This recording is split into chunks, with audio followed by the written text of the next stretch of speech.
let's now look at the whole concept of enculturation giving you a free ride up to a certain level of development. And if you don't develop beyond that, then you can't actually get access to more time, more freedom, more money. Now again, I'm just using those for generic purposes. It is money mastery. But basically, they're just experiences that people want. They're episodic experiences that people want more of. So if that's not for you, then you just take out more time, more money, more freedom, and you put in what it is that you do want, but will have the same process going on. It'll be the same set of experiences. So Johann Wolfgang von Goethe said, everybody holds his fortune in his hands, like a sculptor, the raw material he will fashion into a figure. Everybody holds his fortune in his own hands, like a sculptor, the raw material he will fashion into a figure. Now that statement has particular interest to me simply because that's what I was doing literally to clay for 15 odd years. But it really should have significance to you as well. Everybody holds his future in his own hands. Right now, the future has been given over to the primary selves. But you could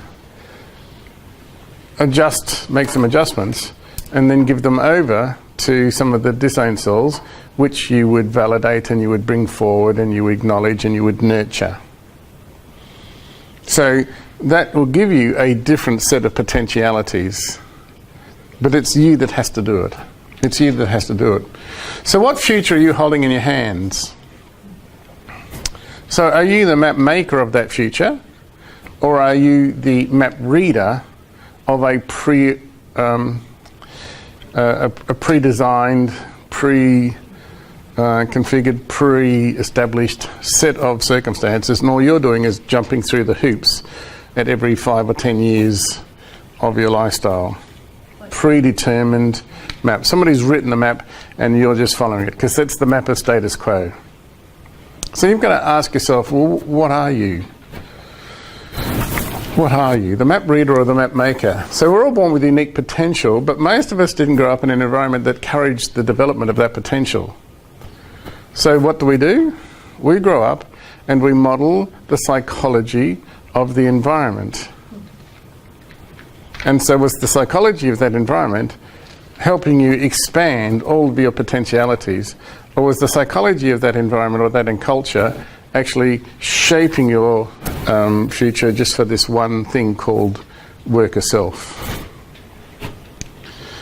High achievers fashion their potential. They develop opportunity, enterprise, entrepreneurial freedom cells, but for most people, their cells are fashioned by the social engineers. And so what happens for them is that they are fashioned into this sort of existence that I just call, lifelong job-ready servitude.